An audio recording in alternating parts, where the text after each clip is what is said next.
Gisa po tayo ng bawang, sibuyas, kamatis, at ang ating tanglad. Gisa-gisa po tayo. Alam niyo ba guys, paano ang lulutuin ko? Gisa-gisa lang muna tayo guys.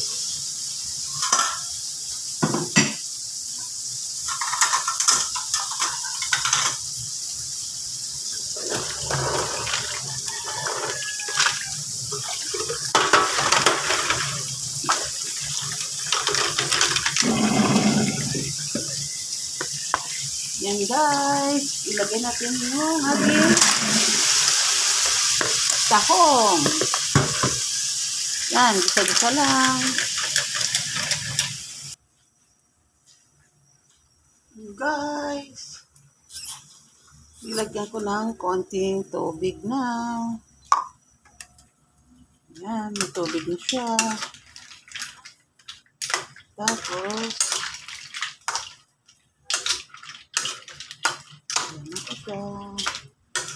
masarap talaga guys pag may lemongrass. Yan. Maano talaga yung amoy ng lemongrass pag nagisa mo siya. Pag magluto kayo nito, try nyo guys na may lemongrass. Masarap talaga. Mabango talaga ang lemongrass. Maganda siya. Lagyan natin ng magic at saka black pepper. Ayan. Patis lang ilagay ko para hindi masyadong maalat. Konting patis guys kasi yan. Dagdag lang tayo mamaya. Ayan na po. Nagisa-gisa na natin siya. Ito po yung green shell tahong na ginisa ni Elena. Ayan po. Gisa-gisa lang po tayo. Ako lang mag-isa dito guys, kaya ako lang itong kakain. Ito ang aking ulam sa aking hapunan. Gisa-gisa lang, yan. Kunting sabaw lang nilagay ko guys. Kasi hindi naman masarap pag maraming sabaw. At syempre po, lagyan natin ng talbos. Tatanggalin ko na to siya guys. Kasi nagisa ko na siya eh. Yung lemongrass, tanggalin ko na. Nagisa ko na naman eh. Lalagyan ko po siya ng talbos ng kamote.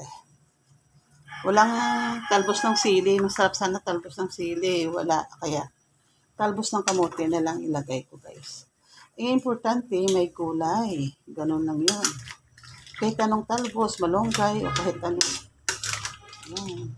Wala akong nabili ng talbos noon. Natapon na sili. Kasi nung nakaraan nagluto ako talbos ng sili. Masarap. Makabili lang ako nito pag namalengke ako guys. Kasi fresh siya. Bago yan. Pag namalengke lang ako yan. Luto yan. Iyan po ang aking pagkain ngayon. Thank you for watching guys. Please like and share. Ito po ang ginisang tahong ni Elena. Yan po siya na may talbos ng kamote. Yan na po. Thank you for watching guys. Please like and share. Kain na po tayo.